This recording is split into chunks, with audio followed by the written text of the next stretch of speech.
Hi there. I've been looking into vagus nerve stimulation and how it might help with chronic fatigue syndrome. In this video, I'm going to look at some recent studies on the vagus nerve and its connection with chronic fatigue. I'll look at what the vagus nerve actually is, and later on I'll look at how you can stimulate the vagus nerve. And lastly, some very quick and easy techniques that can instantly ease feelings of anxiety and help you to relax. I have been reading a lot about the vagus nerve recently. There seems to be a lot of YouTube videos on vagus nerve stimulation and how it can improve health and improve relaxation and sleep. So after trying a few of these myself, I decided to do some investigation and see whether there is any correlation between vagus nerve dysfunction and chronic fatigue syndrome. It does look as though some research has been done on this, and it looks quite promising.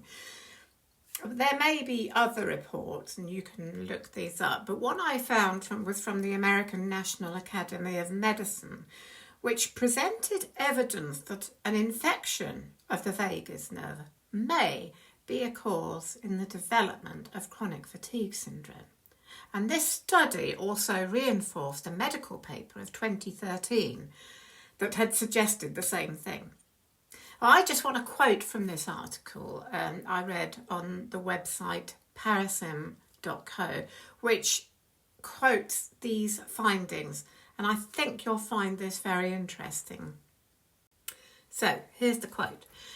The vagus nerve has a primary role in regulating the immunity and inflammatory response. It is an integral part of the larger immune network known as the inflammatory reflex that helps the body to fight infection and stay healthy.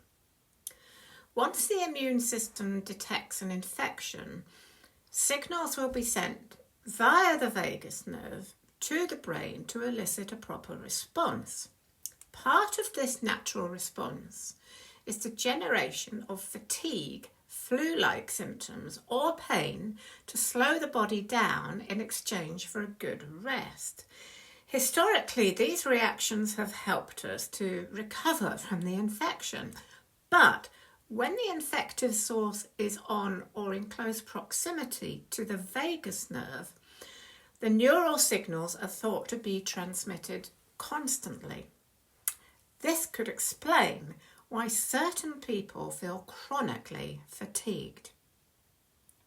Aptly named as the vagus nerve infection hypothesis, Van Elzacker suggested that an infection of any nature, be it viral or bacterial, would cause the vagus nerve to mistakenly enhance the fatigue signals to the central nervous system. This really fits in with what most of us know about when we first developed chronic fatigue syndrome, that it seemed to be triggered by a virus followed by post-viral symptoms which never improved. So what this seems to be saying is that a virus close to the vagus nerve could cause an ongoing infection, which then causes fatigue signals to be sent to the central nervous system. And this is really good news because there are very simple ways in which we can stimulate the vagus nerve on a daily basis. So, what is the vagus nerve? It's one of the longest nerves in the body and is in several strands. It starts in the brain on the left and the right and descends down into the heart, lungs, spleen, liver, and intestines. It's called the vagus nerve because vagus is the Latin for wandering, and it appears to wander throughout the body. So, what is its function? These vagal nerves are actually the main nerves of the parasympathetic nervous system. This is a system which controls various bodily functions such as digestion, heart rate, and the immune system, amongst other things. But most significantly for CFS sufferers, the parasympathetic nervous system controls our ability to calm down after a fight or flight stress response. And it also controls our mood, so it's significant for people suffering from depression.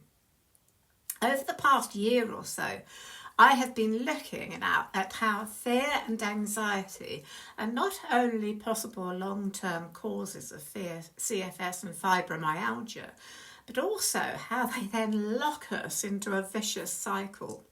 Stress and anxiety, with the possible trigger of a virus, cause the initial symptoms, and then our fear of movement and post-exertion malaise and anxiety about our health exacerbates those symptoms and keeps us locked in to this cycle, which then becomes chronic. For this reason, I think that stimulating the vagus nerve to help calm the nervous system and relieve anxiety can be something we can use to help us not only on a day-to-day basis, but also to improve our symptoms long term. As I've researched how to do this, I have found 5 common ways to regulate the vagus nerve to reduce anxiety. Now, these are things you can do daily to strengthen a dysregulated vagus nerve. And afterwards, I'll also demonstrate some techniques that can instantly reduce anxiety, so stay tuned. So, number 1, humming. Humming vibrates the vocal cords, and that then stimulates the vagus nerve that goes down our throat. And you can do this either just by humming, as in it's really good when you get your lips vibrating too. And when you do that, you might actually find it can give you an instant calming effect. You can do that in the sort of yogic meditation kind of hum, or you could just hum to your favourite tunes. So humming is one thing you could just do on a daily basis.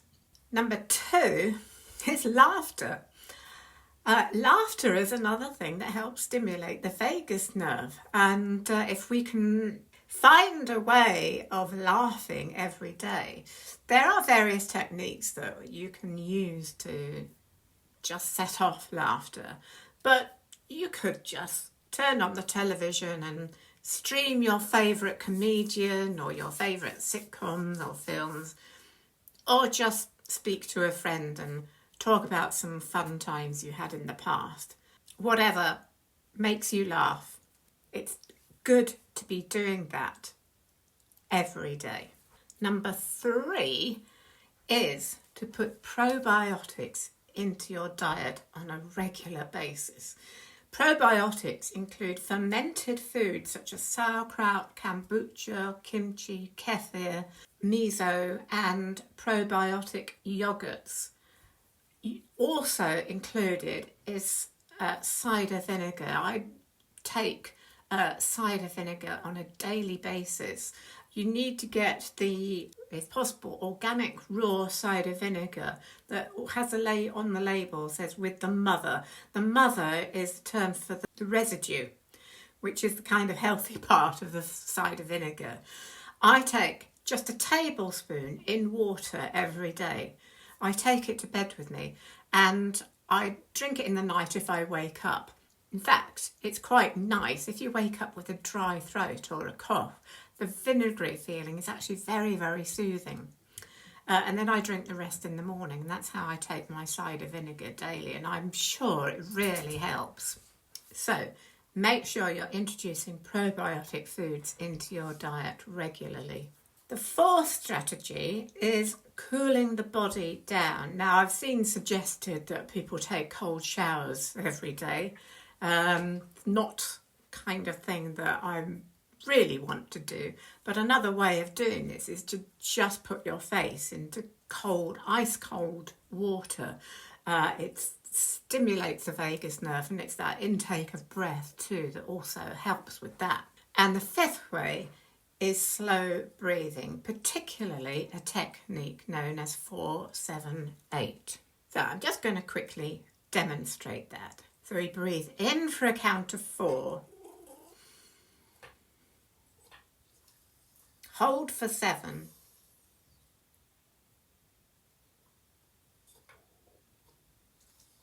out for 8.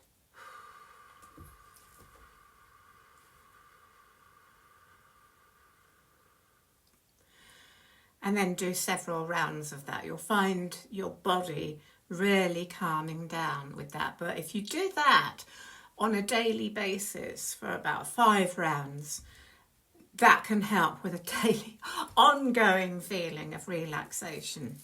Of course, I would also suggest a regular practice of meditation to also be a great benefit for regulating the vagus nerve and your nervous system in general. Lastly, there are stimulation points throughout the body that you can press or massage to give you instant relief from anxiety. I'm going to demonstrate a couple of those now. So I'm going to take my glasses off for this. So first of all, because the vagus nerve comes down from the brain and down the sides of our heads, the ears are a very good place for massaging. I'm going to take my earring out. And one of the really good techniques that I found really useful is to first of all massage this little bit of cartilage right at the front of your ear, this sort of knobbly bit here. You get your finger behind there and then take it with your finger and thumb and just give it a good massage for a few seconds, maybe up to about 30 seconds. And then you can also massage the whole of the outer part of the ear, the lobe and all the cartilage around the sides of the ear. It's something that children do. You've seen young children hold their ears sometimes when they're going to sleep, and it's kind of an instinct to do that. And this technique can really help just before you go to sleep. And finally with this, you just put your finger just there in that bit where there's a little gap, and then just pull down and just release and pull down and release and pull down. And I can actually hear the tone of my voice actually lowering while I did that. It make your ear feel very hot, but it also immediately I can sense a feeling of relaxation, particularly on this side, and you need to really do it on the left side as well. Another thing that I have found very useful, and you can do this with both ears at the same time, is to stimulate the area just behind your ears and just gently massage that area. Another thing you can do just before sleep, if you're having trouble sleeping, just massage that area for a while. Oh gosh, it really does. It's amazing what an instant feeling of relaxation that will give you. Now, you can also search for more techniques. There are a lot of people on YouTube showing ways of stimulating the vagus nerve. So you can find more techniques that will work for you. Don't get too caught up in the hype, though. While I believe this can be part of a system of healing chronic fatigue syndrome, it's not going to immediately cure chronic fatigue. But I do think that it can improve our symptoms over time. You still need to take care of yourself in many other ways as well, as I suggest on this channel and in my course.